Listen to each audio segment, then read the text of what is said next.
नमस्कार. अशी माणसे येते या कार्यक्रमामध्ये आज आपण स्वागत करतो आहोत महाराष्ट्राचे माजी मंत्री, महाराष्ट्राच्या राजकारणामधलं एक भारदस्त व्यक्तिमत्व आणि भारतीय जनता पार्टीचे महाराष्ट्र प्रदेशाचे अध्यक्ष नितीन गडकरी यांचं. महाराष्ट्राच्या राजकारणामध्ये गेल्या काही वर्षांमध्ये खूप तेजाने चमकलेलं आणि सार्वजनिक बांधकामाच्या क्षेत्रामध्ये उत्तुंग अशा स्वरूपाचं काम केलेलं एक जबरदस्त व्यक्तिमत्व नितीन गडकरी. मला एक गोष्ट आठवते. स्वातंत्र्य मिळाल्यानंतर महात्मा गांधी एकदा असं म्हणाले होते की सेवा आणि सत्ता यांची सांगड राजकारण्यांमध्ये फार घातली जाते. पण त्यांनी त्याचा संदर्भ जो लावला होता तो संदर्भ लावताना ते असं म्हणाले होते की सत्तेसाठी सेवा असा आग्रह धरला जातो, सेवेसाठी सत्ता असा आग्रह धरला जात नाही. पण सेवेसाठी सत्ता असा सत्तेचा आणि सेवेचा अशी सांगड घालणारं एक व्यक्तिमत्व म्हणजे नितीन गडकरी. आमदार झाल्यानंतर आणि महाराष्ट्राचं मंत्रिपद भूषवत असताना आपल्याला मिळालेली सत्ता ही महाराष्ट्राच्या सेवेसाठी, महाराष्ट्रातल्या सर्वसामान्य माणसाच्या सेवेसाठी आपल्याला कशी वापरता येईल याचा पुरेपूर उपयोग ज्यांनी करून घेतला असं व्यक्तिमत्व म्हणजे नितीन गडकरी.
गडकरी साहेब, मी तुमचं मनापासून स्वागत आज करतो. नमस्कार. मुलाखतीला प्रारंभ आपण करतो, परंतु मला पहिल्यांदाच तुमच्या व्यक्तिमत्वाचे काही प्राथमिक पैलू जाणून घ्यायचे आहेत. तुम्ही विदर्भातून आलात.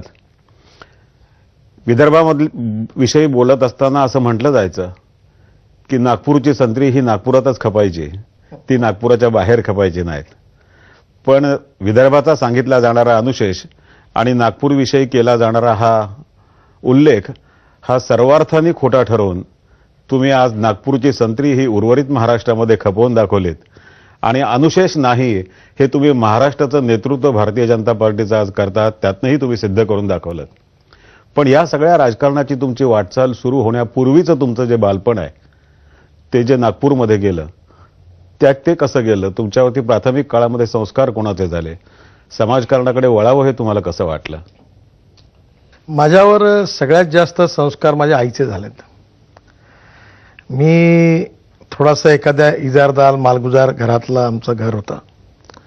पण साधारणतः काळ जेव्हा खराब काळ सुरू झाला त्या काळात माझा जन्म झाला. त्यावेळी नाव मोठं होतं पण दर्शन खोटं होतं. अशा अवस्थेमध्ये आमचा त्या भागामध्ये नागपूरच्या जुन्या भागात गडकरी वाडा हे घराचं नाव होतं. घरात बरेच किरायदार राहत होते. त्यावेळी पण माझ्या आई लहानपणापासून तिला समाजसेवेची आवड होती. तिने स्वातंत्र्याच्या आंदोलनात देखील सहभाग घेतला होता. नंतर ती भारतीय जनसंघाचं काम करायची आणि सर्व लोकांना मदत करायची, अडचणीच्या स्थितीत देखील मदत करायची. आणि तिने माझ्यावर अतिशय चांगले संस्कार केले. कधी जर माझ्यासाठी काही खायला केलं असेल तर मी बरेच 2 मित्र घेऊन आलो असेल तर तिने कधी मला हे नाही सांगितलं की तू एकटा खाऊन घे आणि बाहेर जा. तिने सांगितलं की तुझे जे आहेत ते तिघांना वाटून खा. आणि त्यामुळे त्या आईचे जे माझ्यावर मोठे संस्कार झाले त्यातूनच माझ्या व्यक्तिमत्वाला आकार मिळाला आणि त्यातूनच पुढे मला अनेक गोष्टीची प्रेरणा मिळाली. पण मग आई जसं भारतीय जनसंघाचं काम करत होती तसं सार्वजनिक क्षेत्रामध्ये उतरावं असं तुम्हाला लहानपणीच वाटायला लागलं की त्याचेही काही संस्कार तुमच्याकडे न कळत आईकडून झाले? नाही, लहानपणी मी खेळात भरपूर होतो. खेळ वगैरे खेळायचो. शाळेत असताना वक्तृत्व स्पर्धेत भाग घ्यायचो आणि मला त्यात बरेच बक्षिसं मिळायला लागल्यामुळे चांगलं भाषण करता येतं म्हणून तुम्ही नेता व्हावं असं लोकांचं वाटतं की हा भाषण चांगलं करतो, याने नेतृत्व करावं. पण त्यावेळी माझ्या मनात ते काही नव्हतं. त्यानंतर मी कॉलेजमध्ये आलो, विद्यार्थी परिषदेचं काम करायला लागलो आणि नागपूर विद्यापीठातला एक स्टुडंट लीडर म्हणून मला मान्यता मिळाली. त्यावेळी काँग्रेस NSUI डॉक्टर श्रीकांत जिचकार आणि विद्यार्थी परिषदेतून मी आणि हळू त्या क्षेत्रामध्ये मी खूप रमलो आणि त्या विद्यार्थी संघाच्या निवडणुका आणि स्टुडंट पॉलिटिक्स यातून मग पलीकडे मग मी तरी देखील राजकारणात नसतो आलो. पण 75 साली आणीबाणी लागली आणि आणीबाणी लागल्यानंतर नाही, आणीबाणीकडे आपण बोलू नंतर. पण ज्या कॉलेजच्या काळाचा तुम्ही उल्लेख केलात आणि ज्या काळामध्ये श्रीकांत जिचकारांसारखं नेतृत्व आणखीन तुम्ही असे दोघेही महाविद्यालयीन जीवनामध्ये एकत्र काम करत होतात, त्या काळामध्ये विद्यार्थ्यांची चळवळ चालवत असताना कोणत्या प्रश्नांवर तुम्ही चालवली, कोणते विषय महत्वाचे वाटले? नाही, त्यावेळी आम्ही साधारणतः विद्यार्थी परिषद म्हणून आग्रह धरलो की परीक्षा वेळेवर झाल्या पाहिजे, परीक्षा वाढायला नको. पण आमचा अनपॉप्युलर स्टँड होता.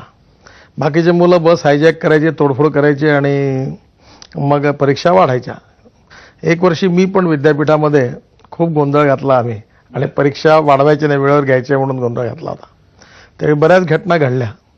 त्यावेळी दत्ताजी डिरोळकर आमचे मार्गदर्शक होते. जे घडू नये ते घडलं. व्हाईस चान्सलरलाही पण त्यात मार बसला, काचा फुटल्या आणि हे सगळं मी घडवलं असं माझ्यावर आरोप झाला. तर त्यावेळी दत्ताजींनी मला सांगितलं की तुम्ही केलं वाईट केलं. ते एक गोष्ट असं मला म्हणाले की तुम्ही एखादी गोष्ट वाईट केली तर चांगल्या गोष्टी करता जरी वाईट गोष्ट केली तर ती केली तर केली, हरकत नाही. पण ती वाईट आहे हे नेहमी लक्षात ठेवा. ती चांगली असं ते समर्थन कधी करू नका. आणि मग त्यातून माझा स्वभाव आक्रमकच होता.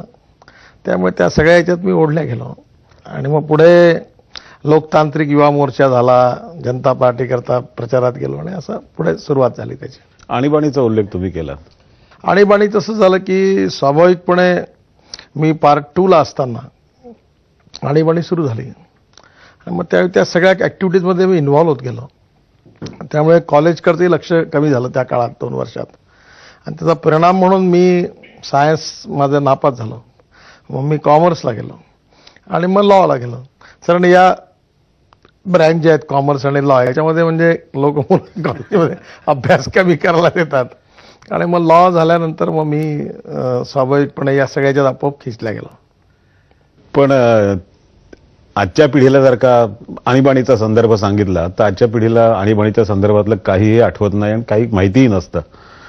तुमच्या काळामध्ये ज्या काळात आणीबाणी आली, ज्या काळात तुम्ही ऐन 25 मध्ये होतात, त्या काळात आणीबाणीशी संघर्ष करायचा म्हणजे नेमकं काय करायचं आणि आणीबाणी होती म्हणजे आणीबाणीचं गांभीर्य काय होतं? काय होतं, त्यावेळी मोठ्या प्रमाणावर मिसामध्ये अनेक सामाजिक राजनीतिक कार्यकर्त्यांना अटक झाली होती. सरकारच्या विरुद्ध बोलण्याची हिंमत नव्हती. बोललं तर तुमच्यावर कारवाई व्हायची आणि एकंदरीतच सगळीकडे श्वास कुंठलेला होता. कोणी आंदोलन ओपनली काही करायचं बोलायचं तर करता येत नव्हतं. एक प्रकारचा अन्याय आणि लोकतांत्रिक मूल्य जवळपास समाप्त झाली होती. अशा वेळी मोठ्या आशेने या सगळ्या हे आपण जेव्हा एका लोकशाही राष्ट्र आहोत आणि आपलं राष्ट्र हळूहळू लोकशाही संपुष्टात येते आहे, त्यामुळे त्याची एक मनामध्ये तीव्र भावना होती. मग आम्ही कुठे पत्रक वाटायला जायचो, रात्री काही सायकल स्टाईल पत्रक काढायचो, ती वाटायचं काम करायचो. अशी संघर्ष करणारे माणसे त्यांना भेटायचो. मला आठवतं त्यावेळी विद्यार्थी परिषदेने एक लोक अभियान सुरू केलं होतं. तर त्याचे सदस्य करण्याकरता मी बाबा आमटेंना भेटलो, पत्रकारांना भेटायचो, संपादकांना भेटलो. त्यावेळी अनेक लोकांनी आम्हाला सपोर्ट पण केला आणि काही लोक असं म्हणाले की माझा सपोर्ट आहे पण आमचं नाव नका घेऊ, आमचं नाव नका लिहू. पण त्या काळामध्ये त्या सगळ्या संघर्षामध्ये अचानक मनाच्या विचाराची असणारी जी भावना होती ती आणि त्याची एक गाठ पडत गेली आणि मग ते जुळत गेलं. पण आणीबाणीच्या विरोधामध्ये सत्याग्रह करून तुरुंगामध्ये जाणं असं काही प्रसंग घडला का?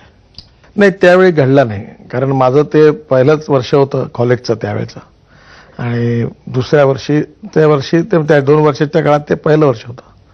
पण त्यामुळे मी बाहेर राहून सतत काम करत होतो या सगळ्या ॲक्टिव्हिटीजमध्येही होतो. आणि माझं घर आमचं मोठं आहे, त्याच्यामुळे आतमध्ये घरामध्ये भूमिगत कार्यकर्ते येणं, राहणं, त्यांना पोहोचवून देणं, ते पत्रक काढणं, ते पोहोचवणं, सायकोलॉस्टेल मशीन आणणं, हे सगळी कामं मी त्या काळात करत होतो. त्यामुळे त्याचं एक थ्रिल होतं त्यावेळी. तुम्ही मगाशी उल्लेख तुमच्या आईचा केलात, तसं तुमच्या घरामधल्या आणखीन सदस्य कोण कोण त्या काळामधले? माझ्या दोघी बहिणी मोठ्या आहेत आणि त्यात दोघींचंही निधन झालं. तर माझ्या म्हणजे पहिल्या बहीण होती ती माझ्याहून जवळपास 20 वर्षांनी मोठी होती. दुसरी बहीण माझ्याहून 14 वर्षांनी मोठी होती. त्यामुळे तसं मी घरामध्ये एकटाच होतो, पण त्या दोघी बहिणींचं माझ्यावर आईसारखंच प्रेम होतं. आणि माझ्याच घराच्या बाजूला आमच्या एक अनंतराव परांजपे त्यांचा परिवार होता, त्यांच्या घरीच माझं लहानपण गेलं. आणि म्हणून त्या सगळ्या याच्यामध्ये चांगले संस्कार मिळाले. अजून एक गोष्ट चांगली माझ्या आयुष्यात घडली की लहानपणी आमच्याकडे एक ललित कला विहार मंडळ होतं. तिथे हिवाळ्यात सतत भाषणं व्हायची. त्यावेळी प्रभावती राजेंचं भाषण व्हायचं, भाऊसाहेब पुरंदरेंचं छत्रपती शिवाजीवर भाषणं व्हायची. आणि मग ती निराळी भाषणं ऐकायला आम्ही जायचो. बाळशास्त्री हरदासांची भाषणं त्यावेळी ते नागपूरचेच होते, ते ऐकायला मिळायची. या सगळ्या भाषणांचा एक वेगळा परिणाम मनावर झाला आणि त्यातून एक भूमिका तयार झाली. आणि स्वाभाविकपणे त्याच काळामध्ये माझा जुना राष्ट्रीय स्वयंसेवक संघाशी संबंध होता. संघाच्या अनेक कार्यक्रमात नियमित जायचो. त्यामुळे अनेक स्वर्गीय बाळासाहेब देवरसांपासून तर अनेक मोठ्या मोठ्या लोकांचा जवळून संबंध आला. आणि मग संघाच्या काळातले तुमच्या ज्या आठवणी आहेत त्याच्याकडे आपण पुन्हा वळणार आहोत, पण तत्पूर्वी एक छोटीशी विश्रांती आपण घेऊ आणि विश्रांतीनंतर आपली ही चर्चा पुन्हा अशीच चालू राहील.